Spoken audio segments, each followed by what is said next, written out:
Swadee Krap, good evening everyone. This is News Nightcap again, meeting for the second episode. So far so good. Thank you for joining us. Thank you for joining me. Thank you for sharing this and thank you for clicking subscribe. We have reached a total of only 1,000 subscribers, but it is a milestone. For me, it's my first YouTube channel, and so it's time to celebrate.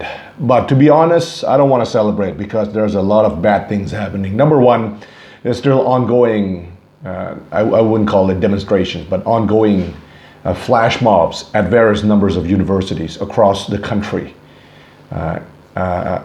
basically protesting the dissolution of the Future Forward Party. And today, there was also an announcement from a group of very senior professors at Thammasat University, faculty of law. And these are not professors who are normally political. In fact, one of the professors who came out, one of the 36 who came out, was the spokesperson of the Constitution Drafting Committee, Kun Udom Rat Amarit. Kun Udom Rat Amarit was among 36 other professors at Thammasat University's faculty of law, who came out and issued an open letter explaining why the dissolution of the Future Forward Party is totally nonsensical and does not make legal sense, and also does not carry weight legally. Meaning that if you look at the arguments behind the dissolution of the political party, the arguments are very weak. And they make several points. But the important thing is that this is a very influential faculty of law of a prestigious university in Thailand. It's Thammasat University. And I was looking at among the names of the professors who came out against the dissolution of the Future Forward Party. I was expecting to see, let's say, Professor Warajay Pakirat, but he was not even among the 36. I thought he wrote it, but apparently he had nothing to do with it. And you had other big name professors like Professor Surapon Niti Kraipot.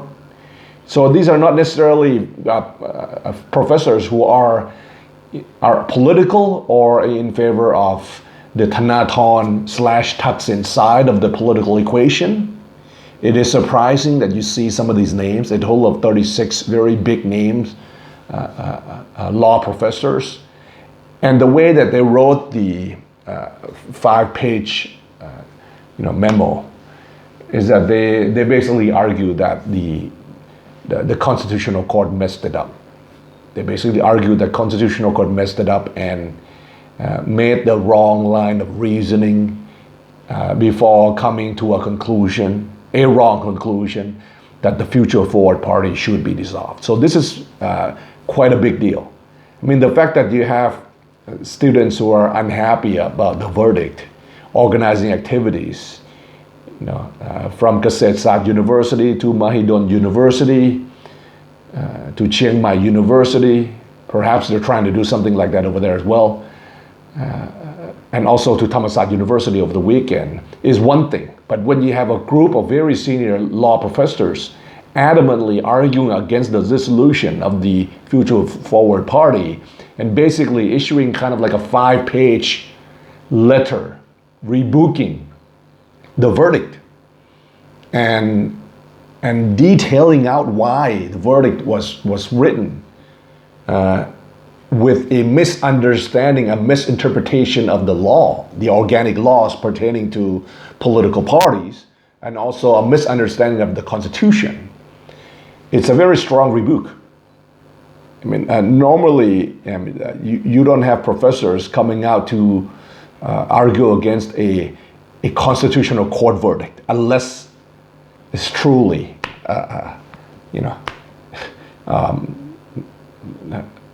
unacceptable. So it's a big deal. It's a big deal. So you have that happening.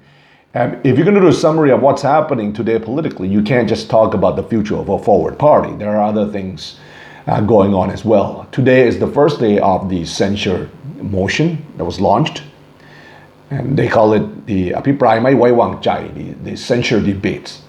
There's not a lot of debates. Today we saw launching of attacks against the prime minister and how he managed the sale of a plot of land worth in the end 600 million baht. Now this is all very interesting because it links the prime minister to arguably one of the richest men in the country. I would say one of the richest men in Asia. And I'm not going to mention him by name because apparently in Thailand we have these laws that people can sue you very easily. We have very sensitive business owners out there, so I'm not going to mention anybody by name and risk myself getting a lawsuit coming my way. But essentially, Kun Yuttapong Charatsathien, who is a member of parliament of the Pheu Thai party, started talking at around 3 p.m. And he went on a long explanation as to how back in May the 2nd of 2013, there was a company that was set up. And within the span of 7 days, that company, whose headquarters is a small office in the Talingshan area, within a span of 7 days without any real money, that company was able to purchase a land from the father, the late father of General Prayut Chan-o-cha, who was back then only army chief, okay? That company that was set up, according to Kun Yuttapong Charatsathien, who is citing references from the Isra.org news agency. And Isra.org news agency found this out about, I would say 7 years ago. Isra had a story about this 7 years ago. Actually, or 6 years ago. Just immediately after the coup, they had a story about this.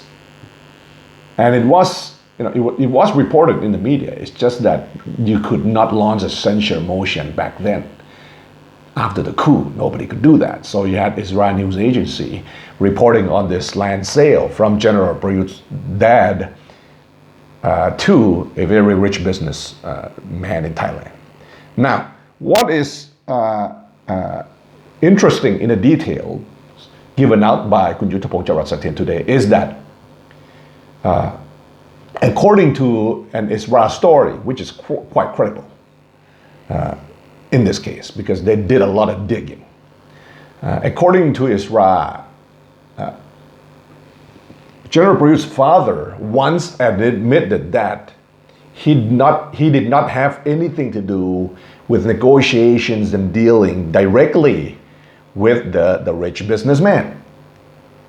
Now, and also Prayut's father did admit, and Isra reported that it was his son, General Prayut, who did all the dealings and managed to finalize the sale of the land. So from what was previously believed to be a case whereby General Prayut's dad, Colonel Prapat, who was getting up in the years, that he wanted to sell a piece of land so that he would have money, so that he would be able to allocate that money as inheritance to his sons, right, and his grandkids, right? That would have made sense. It turns out that he admitted one time, a long time ago, according to a Isra story, that it was General Prayut who negotiated and made the finalization of the sale. So it's General Prayut himself, according to his own father, his own late father. And that's an interesting detail in this, meaning that he was directly involved in the negotiation of, maybe there was no negotiation, but in the sale of the land to the very rich businessman. Now, it also is the case that if you look at that piece of land, which is in the Bangbon area,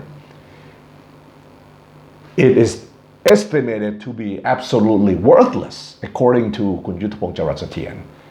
And this is partially true because according to the rules and regulations over that area in Bangbon, that piece of land cannot be used to open a factory, cannot be used to open a hotel, cannot be used to construct a condominium. So it's basically in a place where lands are kind of valueless. You can't really do much with it. And this business tycoon that we're talking about, who bought the land for 600 million baht from General Prayut's father, it is in the business of developing hotels, malls, and a bunch of stuff. So he would not want to get a piece of land that is worthless, unless what, right? So the accusation is clear. And then after that, Kun Yuttapong Charoensatthien linked that businessman to a variety of deals that he got under the Prayut Chan-o-cha administration. Now, I am one to say that the very rich business tycoon, the one we're talking about, who may or may not have purchased this land from General Prayut's dad, he would have been able to secure this type of cooperation from any prime minister of any administration anyway, because he has good relations with all political parties and all governments. So I would venture to say that he could secure the kind of deal that he got for the censure in the Seoul area. He would have been able to have done that even with somebody else as prime minister. So that would not have been a problem. But the difference here is that 600 million baht, which is a lot of money, went into the pockets from that company called 69 Property, went into the pockets eventually of General Prayut Chan-o-cha. And that piece of land is essentially worthless. I mean, it looks like a fish pond, according to Kun Yuttapong. All right, so this was the whole crux of the argument today. And Kun Yuttapong is basically trying to argue that General Prayut is held captive, or is in the Thai sense of in the Thai language, they would say อยู่ในกระเป๋าสตางค์ อยู่ในกระเป๋าสตางค์ so in the pocket of the tycoon. All right, so that's the accusation. Now, this is not new. We have all known about this land dealing back immediately after the coup. There was a report about this, and partially that's why General Prayut was extremely mad at Israel. General Prayut was not happy at Israel because Israel covered story having to do with his younger brother, General Prayut Chan-o-cha as well. General Prayut Chan-o-cha's son, whose business dealings was dug up by Israel. So Israel has had a good track record of reporting on business dealings of General Prayut and also General Prayut's son, and that has caused the ire of General Prayut. So that happened. And then there was a side note that was quite exciting in Parliament. And this is truly kind of the reason why Thailand is in this mess where military soldiers can step in and play politics and everyone is acceptable of it. Kun Yuttapong Charoensatthien kept going on and on about the Prime Minister, accusing him of this and that. But he was not using the term general. He just called General Prayut Mr. Prayut. In Thai, he said Kun Prayut, which is polite enough. I mean, you don't need to refer to a general ranked, a retired general ranked army officer as a general all the time. You can say Mr. I mean, unless you're Colonel Vindman, who was removed from the National Security Council by President Trump, that needs to be reminded of his lieutenant colonel rank all the time, right? Most of the international standard out there, whether you live in America, in the UK, or wherever else, is that you don't need to mention somebody by military rank unless it is in a military capacity. I mean, if General Colin Powell was fighting a war in Iraq, literally commanding the troops in Iraq or in Kuwait back during the Gulf War, you'd call him general. But if General Powell joins the Bush administration and becomes a Secretary of State, you just call him by, Mr. Colin Powell. It's really all right. That's normally what is expected. So Kun Yuttapong used the term kun, which is polite. And Kun Chuan said it was polite enough. But then you get these what do you call lackeys, from the Palang Pracharat, pro-military party, who kept standing up in the session and kept going on and on about how Kun Yuttapong needs to use the word general, needs to call Prayut by General Prayut, Pon Ek Prayut, cannot call Kun. I mean, come on. They wasted about like 10 minutes arguing over that, 15 minutes actually. So that was a waste of time. But here's the thing. Now, the sad irony about the censure motion is that, number one, they don't have enough votes to take down Prime Minister. Because if you have no confidence in the Prime Minister, they could hold a joint session and re-vote General Prayut back in as Prime Minister right away. So a vote of no confidence really will not materialize. Even if it materializes, it will not result in a real removal because he can instantly be reappointed. But it is humiliating when you bring out all of these details. And General Prayut probably will not like all of the details that come out. And I really feel for the Future Forward Party, because if they had been in session today, they would have that opportunity to bring up all those details having to do with 1MDB, Joe Low and his associates, and whether or not they were able to travel through Thailand during all those years. And General Prayut tried to calm down the whole situation today by saying that Joe Low and associates did travel to Thailand, but only did so before there was a red notice. Now, I mean, come on. You mean to tell me that a person of Joe Low's stature, I mean, truly like most wanted international figure, right? One of the most controversial scandals in the history of all political scandals, the 1MDB, even linked to famous Leonardo DiCaprio and Wolf of Wall Street. You mean to know that we just let Joe Low just go in and out of Bangkok and stay at a top-notch hotel, and the authorities don't know, but all the members of the media know. Even the person who wrote a book on the whole 1MDB scandal knows, right? He tweeted on this. I mean, it's impossible that a person at the level of, Deputy Prime Minister Prayut or General Prayut would not be aware that Joe Low and Associates was, just operating around in Thailand, Perhaps at that time we didn't want to turn him over, but that's inexcusable. So the Future Forward Party wanted to bring this up today had they not been dissolved.